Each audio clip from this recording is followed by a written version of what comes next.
Le communautarisme a été créé depuis plus de 50 ans. Pensez-vous qu'aujourd'hui, nous ayons le pouvoir de renverser la tendance de ghetto? Je vous pose la question. Évidemment qu'on peut renverser les choses, mais justement, vous parliez tout à l'heure de l'attribution des logements.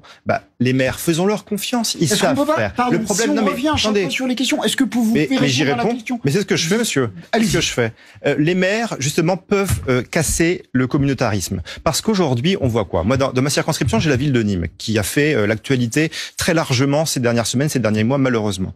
Eh bien, dans ces quartiers... La mort d'un gamin dans la cité... Tout à fait, qui sont au cœur de ma circonscription. Eh bien, vous avez quoi? Vous avez des ghettos qui se sont créés, des communautés qui se regroupent, des immeubles entiers qui sont... Ça, c'est dans la question, elles sont créées. La question, c'est est-ce qu'on peut en sortir? Des immeubles entiers par communauté, par nationalité, par origine, c'est ça qui est grave. Pardon, monsieur, en faisant confiance aux maires pour qu'ils attribuent les logements sociaux. Alors qu'aujourd'hui, les maires n'ont pas la main sur les logements sociaux et sur l'attribution. Mais sur très peu, sur 20 à 30%, sur 20 à 30%, à condition qu'ils aient garanti l'emprunt. Confiance aux maires pour sortir de la logique de ghetto. Mais c'est la première chose. Après, la deuxième chose, il faut prendre les choses à l'envers. Pourquoi ça va mal dans ces quartiers?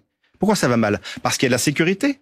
Parce qu'il y a de l'immigration, il faut le dire. Il y a un surplus d'immigration qui a fait exploser ces quartiers. C'est une réalité.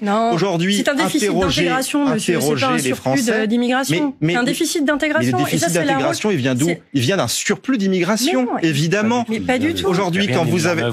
Mais évidemment, l'intégration, c'est une responsabilité partagée. Mais bien sûr que si, parce que vous avez beaucoup de personnes d'origine étrangère qui s'intègrent parfaitement et qui sont devenus des très bons Français et qui respectent notre pays. Le problème, c'est qu'une accumulation et un trop-plein d'immigration, ça crée des problèmes. C'est pour ça que les Français, y compris ceux d'origine étrangère, demandent aujourd'hui de la fermeté et demandent à être écoutés pour stopper l'immigration.